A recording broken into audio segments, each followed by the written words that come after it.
Hello, dear Capricorn. This is your February 2021 horoscope.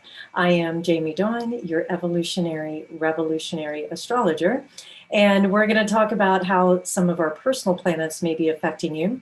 Please check my Jupiter and Saturn in Aquarius videos here on YouTube, as well as my weekly videos, Celestial Wisdom videos here on YouTube, as they will give you some other information as well that you can use. But let's we're going to talk about Mercury, Venus, Mars. We're going to talk about the sun and the moon and how these personal planets are going to be influencing your energy field throughout the month. We're going to start with Mars as it moved into Taurus in January on the 6th, and it's been moving through your 5th house. Just a reminder, Capricorn, that if you are a Capricorn sun, rising sign, or moon, this may be affecting you. And I'm looking at it from a whole sign house perspective and putting Capricorn on the ascendant. So those of you who are familiar with astrology, you can understand why I'm placing these planets, if you will, through the houses that I'm indicating. However, as you know, personal information is always a good idea to share with an astrologer that can look at your chart through the lens of your own individual experience. So here we have Mars in Taurus, complementary sign of Earth, moving through this 5th house, which is it's your pleasure house. And I would imagine that all of January and moving into February, you've probably been taking this methodical and planned approach to what you would consider to be playful or fun. And Capricorn, God bless you, you've been through so much over the last couple of years. In particular, 2020 was just an exhausting year, but yet there were some probably good things also that have come about for you. And I have a feeling if you look back, you can at least choose one thing to celebrate, and you can carry that forward into this new year. The thing is that with Mars in Taurus here through this 5th house, you may be looking at taking some calculated risk when it comes to love affairs, the lottery, playing the stock market, making decisions maybe about children. Like I mentioned, it's all about that playful side. What gives you pleasure? The one thing you have to be careful of course, in this 5th house is that it does also have the emphasis of gambling. So when you're taking a risk, what I would offer is that Mars is most likely giving you a little bit more pause before you just gamble your money away, so to speak, or before you jump in with both feet, say in a love affair. You may be driven and more determined to play with your circle of friends or your family and just not take life so seriously. And I know that that is not the norm because Capricorn energy tends to take whatever they're most interested in seriously. And very often it's life.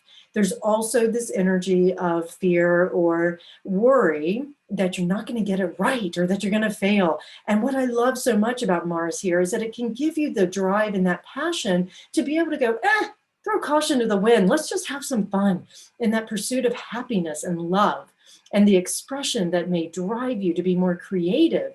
This is your creative expression. It's your unique way of doing what you do and allow you to feel alive. Now, it's possible maybe you've been a little too stubborn with a particular love affair or project or an art form in the way in which you express yourself. Maybe you're just like, I'm not going to express myself at all. I'm just going to wait for everybody to come to me kind of thing. Well, that may loosen up as we engage with the month of February for you, and you can relax and enjoy the moment because we're going to have this Aquarian energy, which is an air sign. So there's a lightness to it. Granted, it's ruled by Saturn as well, traditionally, so there's a little more seriousness around that. But I do have a feeling that this is going to be a good time for you to lighten up and have a little bit more fun, especially because we have Venus moving into Aquarius on the 2nd. Mercury is in Aquarius and will be retrograding. It already has started at the end of January and is retrograding all through your 2nd house, which is your values. It's your personal possessions and your income as well. So let's just talk about this for a minute.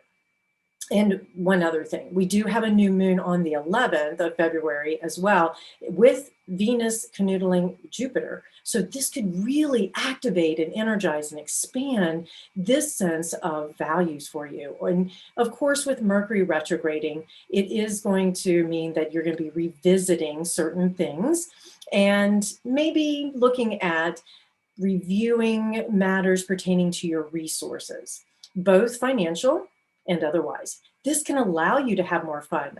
You will most likely be revisiting these to be able to say, okay, if I move some things around, if I catch up with some unpaid bills and I get my finances in order, I'll feel lighter and be able to play more because I'll know what the resources I have to play with.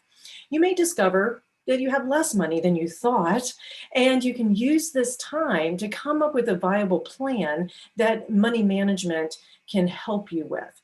So this could be an opportunity also for you to find maybe a second income, doing some research around it, or finding new income if that's something that you've been thinking about.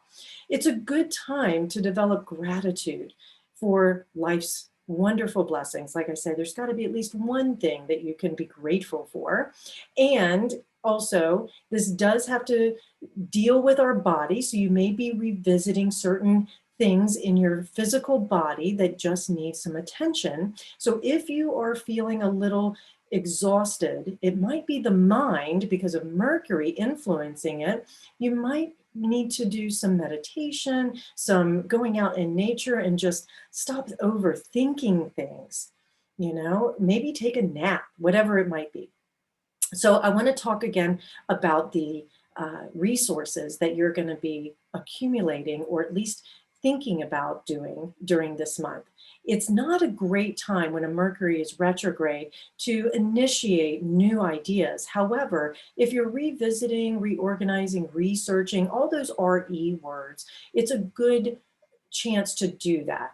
Of course, not everything is as it appears to be during a Mercury retrograde. That's another reason why I say if you're initiating it, you may have to go back and redo it later on. So if you're okay with that, go for it. If you're, being playful and going, throw caution to the wind, let's just see how it goes, then, life is meant to be lived and fun. It's a grand experiment. Go, have fun with it. Let's talk about Venus again. As she is in Aquarius, she moves in Aquarius February 2nd, also in that second house. So she'll be attracting relationships and financial matters that you will want to look at, you want to deal with. And I would say the rule of thumb here is, how can I have fun with this? How can I get creative with the solution to what I'm looking at in my resources? And it may not be that you're accumulating more resources. It's possible that you're just taking inventory of what you have and then finding ways in which you can maybe compartmentalize it, because Aquarius is very good about placing things in boxes and organizing it in the mind so that you can feel a little bit more, I'll use the word, I know you'll like it, a little bit more in control. So that will help you feel stabilized as you move throughout the month. Now, you want to know what a Capricorn values? See where they place their money. Where do they spend their money, right? I'm emphasizing this, not just because the second house is about income and possessions, but it's also values. And so I have a feeling you'll be revisiting some of your values. Here's Venus in Aquarius, and you may take an objective view with your relationships and say, do they line up with my values? If I'm single, if I'm a single Capricorn and I want to attract this partner, I may need to look at my values, revisit them, and find out maybe where I'm not embodying these values and start embodying them, putting a plan in place to start practicing the values that you hold dear. And what I sense for you is that around this new moon on February 11th is that you'll have an opportunity to practice your values in action. If you're a bonded Capricorn, this is an opportunity for you to express your values, and doing it in a way, whether it's your creative expression, the clothes you wear, the way that you dress, it could be the way in which you communicate. Maybe transparency and honesty is one of your values, integrity. And how are you using your words with integrity, with honesty? Maybe you're looking to soften how you communicate with your partner. And that will allow you to be able to work through some issues that maybe have been, humming in the background, sort of annoying you for a while, or you've swept under the rug because it just wasn't the right time to deal with it. Most likely, if you're bonded, you've been working through maybe some monetary issues, looking for ways in which you can boost your incomes and add more value to your family, to your home, to your life. And I would even say that if you are, whether single or bonded, that this is a great opportunity for you to also look at how you value yourself. Now, if you're looking for ways, let's just talk real quick about money, things like that. If you're looking for ways to make money, look no further than something creative that may involve science, technology, astrology, something that allows you to use that creative mind to design. And, I automatically think of like graphic design or coding software for some new astrology app. That would be a cool thing if you're interested in that sort of thing. Now let's talk about this new moon again. So we have Venus will be canoodling with Jupiter. We have the sun and moon canoodling all in the second house. So you have this whole second house buildup. And what you may find is that, again, if you're single, a new relationship can give you great hope and you can believe in love again. If you are bonded, this new moon can give you an opportunity to be able to have hope and faith that what you two have envisioned for your future can actually start to manifest. Now, this may also bless you with a new income. So like I mentioned, if you have been looking for a job or a way to change your source of income for an increase, this is a great energy that could support you. It's also possible that you may find that someone gifts you with money or some sort of precious possession, if you will. And this could start a new tradition for you where you're sharing possessions that are meaningful with each other. It's also possible that some of you, if you're, like I mentioned, the single Capricorns, you may start a long distance relationship because Jupiter's involved here. That's where I'm coming up with this. And that long distance relationship, and this could be bonded Capricorns or single, could also affect your income. So not just romance, it could be relationships in business, right? That maybe you connect with somebody overseas or from another state or another country, and it allows you to have that door open to find that new source of income, as well as something that you enjoy making money, or it adds value to what you already have and what you already do. Now, we have the sun moving into Pisces in your third house. That's on February 18th. That's going to activate the way in which you communicate, maybe some thoughts about how to get in the car or on a bus or a plane or whatever. I realize we're still in the middle of COVID, but you may decide to say, because that Mars in the fifth house may say, screw it, I'm just going to go ahead and take that risk, because I'll do my due diligence and make sure, I got the test, the vaccine, whatever, and I'm going to do a little traveling.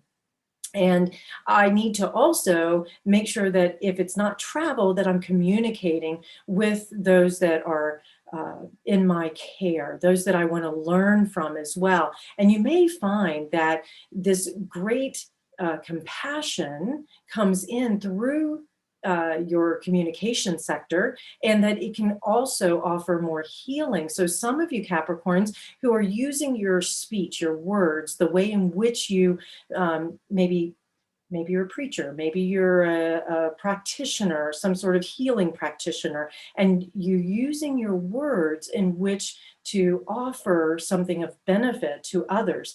And so this could be an opportunity for you to find other opportunities, as well as practice when it comes to the healing piece with your what you've learned and your words. The other thing I would say is that with the sun active in your third house, you may be looking at taking on some other pieces of learning or certifications or something that has some interest to you that may not have immediate results, but long term that would be beneficial for yourself as well as for others. And of course, we have a full moon in Virgo at the end of the month on February 27th, and it's going to be in your third and ninth house. And so you're going to have the sun in the third house, the moon in the ninth. You may be really looking at how do you expand your knowledge? How do you get your beliefs out there? How do you communicate on a larger scale? And with the moon in Virgo, you're going to really hopefully use some good discrimination about the audience, about where you need to go, what you need to do when it comes to maybe it's writing or speaking or being able to share with others your knowledge. Maybe you decide you want to teach something and you'll finally find that niche. So if you're in that kind of space, that would be an opportunity for you to really get clear on, say, your target market. I would also say that this full moon will allow you to let go of certain limiting beliefs that may have held you back from knowing your worth, of being able to understand and really get the mind to wrap itself around you have value and you do matter, and that what you have learned is something that has interested you, and you'll draw to you those who will be interested as well. And that if you can do it for the love, for the pleasure, I'm going to keep pointing you back to that Mars and Taurus in that fifth house. If you can do the things that you do for the joy of it, Capricorn, I think you're really going to have some fun this month.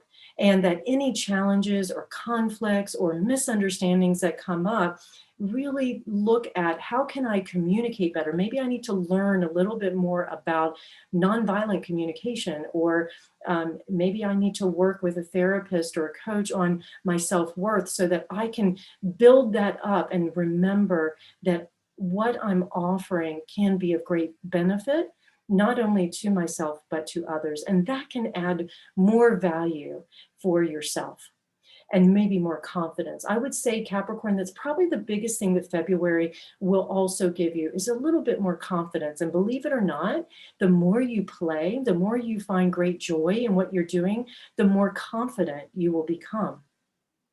All right, Capricorn, I certainly hope this video has helped you. I'd love to hear how it's going. Find me at jamiedawn.com. Like, subscribe, share, comment to these videos, and I look forward to connecting with you. Take care, Capricorn.